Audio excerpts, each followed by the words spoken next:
Je suis architecte système d'information et je travaille au sein de la direction des systèmes d'information du groupe Dimotrans.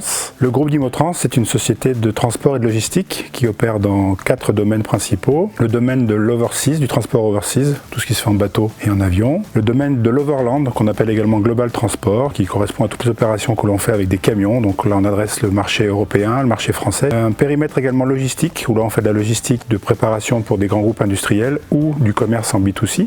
On accompagne des clients dans l'activité dans ce secteur-là.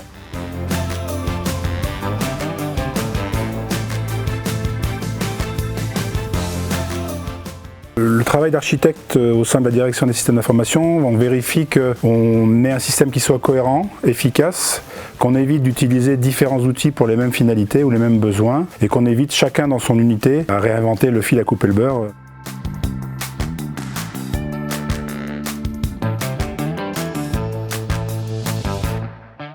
Une double nécessité, meilleure intégration au sein du système d'information et puis une meilleure écoute des supports et des besoins utilisateurs. Quand il y a beaucoup de difficultés à communiquer, donc un besoin plus d'intégrer l'application CRM au sein du noyau applicatif. Également une meilleure assistance support puisque l'éditeur précédent répondait plutôt absent à ce genre de besoin.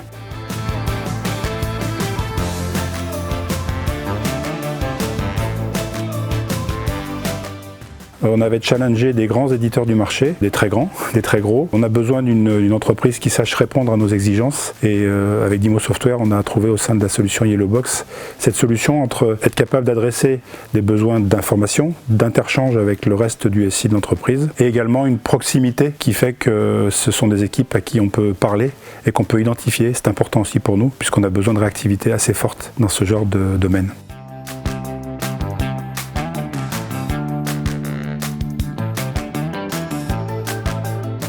3 populations d'utilisateurs, des utilisateurs commerciaux bien évidemment. Ils ont besoin de partager de l'information, de gérer leur activité, gérer leur suivi. Toutes les directions des ventes, parce que c'est un outil avec lequel ils travaillent en étroite surveillance pour vérifier l'activité de leurs commerciaux, être le plus efficace possible, le plus optimum là-dessus. Et puis les administrations des ventes qui sont plus une organisation, on va dire intermédiaire, pour vérifier la cohérence aussi avec l'ensemble du SI, l'ensemble des autres opérateurs de l'entreprise.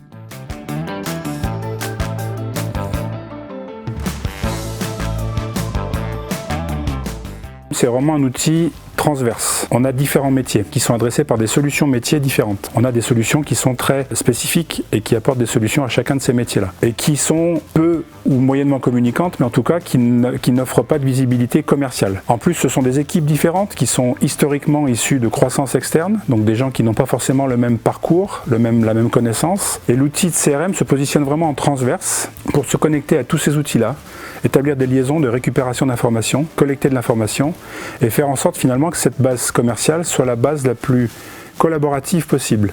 Alors on ne donne pas toutes les clés à tout le monde, mais au moins on sait que c'est un compte que l'on connaît, chez qui on a identifié des contacts, chez qui on a identifié des opportunités, des activités, du chiffre d'affaires. Est-ce que c'est un gros client, est-ce que c'est un petit client, je ne le connais pas, je le connais, est-ce que je peux y aller, est-ce que je peux faire de la prospection dans mon secteur d'activité alors que c'est un client ailleurs, et au moins on sait qui est le compte qui suit.